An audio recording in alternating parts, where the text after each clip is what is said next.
Welcome to IPIC's 2024 Year in Review. It's been a very busy year for us at IPIC, and it shows. This year, our membership grew to 1,900 members, and we're so very pleased to be welcoming new members from across Canada. We've been working on several projects, and we want you to learn more about them.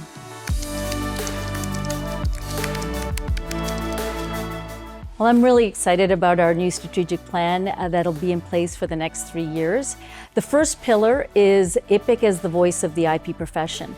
And what that means is IPIC is advocating for robust IP rights in Canada, as well as a vibrant IP community. And we take that role very seriously on behalf of our members. The second arm of our strategic plan is thought leadership and professional development. So we want to ensure that our members are the top bright minds in the Canadian IP profession. And to this end, we are working to put the very best professional development content out there for our members. The third arm of the strategic plan is building a world-class IP community. I'm really proud of the focus we've put on building a world-class IP community. I think post-pandemic, a lot of our members felt that they needed that forum for social interaction. And by focusing on that in our strategic plan, I think we're responding to our members' needs.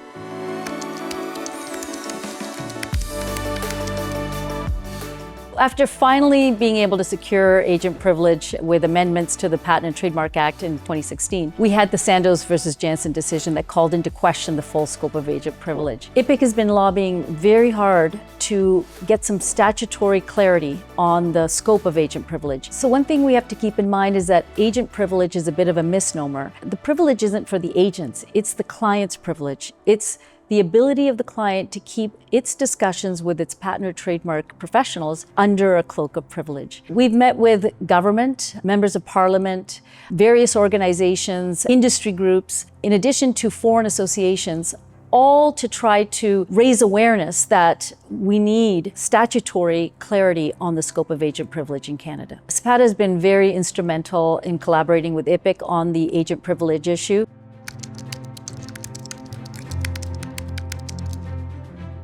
Inventors need to know what they can patent. It's critical to them being able to effectively protect their rights. And one area where inventors lack definitive guidance is in the area of computer-implemented inventions. Benjamin Moore offered an opportunity to give the court a sound and sensible framework based in statute on the issue of subject matter eligibility. And that's what we did. Unfortunately, the Federal Court of Appeal decided that this wasn't the case to issue that definitive guidance. But we know how important this issue is to our members, and particularly our patent agent members who are in the trenches on this issue every day. And so, even though it was a long shot, we appealed the case to the Supreme Court, and although it wasn't a surprise, they decided not to take the case. And so now we're left with needing to continue to monitor the issue and hopefully find another case and continue to advocate for the Patent Office so that we have a fair system for inventors.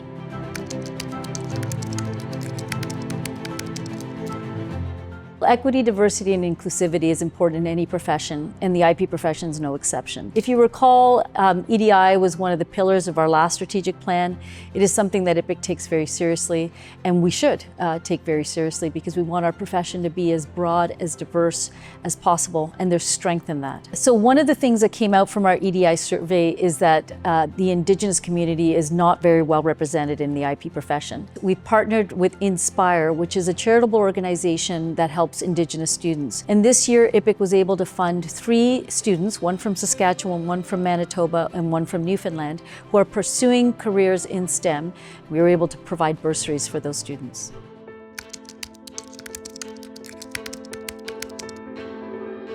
IPIC is trying to build and grow a world-class IP profession here in Canada. And to do that, people need to know that it's an option. There are so many stories of scientists and arts grads who never knew they could work in IP, but then they encountered some opportunity in the course of their career and they said, hey, maybe this is for me. To address this gap, IPIC launched the Careers in IP campaign to provide that guidance and support that's been lacking. Careers in IP is for anyone interested in exploring a career in intellectual property, whether you're a student, a recent graduate, or a professional looking to transition into this field. If you want to explore working in intellectual property, this is the resource for you. Since its launch, over thousands have visited the site from across Canada and internationally. We're showcasing careers in IP at career fairs, at conferences, at school events. We are really proud of this project, so feel free to check it out for yourself at careersinip.ca. Well, this year we launched some IP strategy courses. The first was for our members so that they become well-versed in concepts surrounding IP strategy and providing that strategic advice. And the second, in partnership with McGill for businesses, so that they become more attuned to the fact that IP strategy is required as an important part of innovation. In addition to the IP strategy courses that we offered this year, IPIC has been working hard to expand the scope and breadth of education through our IPIC webinars. And you've probably noticed that we have had a tremendous expansion in terms of the volume, the quality, the quantity of webinars in various different fields, so that every aspect of IP, law, and practice can be covered for our members. On behalf of the IPIC Board of Directors, I would like to express our heartfelt thank you for the IPIC staff that made this conference possible, as well as our conference planning committee and countless volunteers. Without you, this would have been impossible. Thank you so much for your continued support and commitment to our association. Welcome to IPIC 2024. We're so delighted that you're here and that you came to Newfoundland to get together and join us for this conference. Thank you for being here.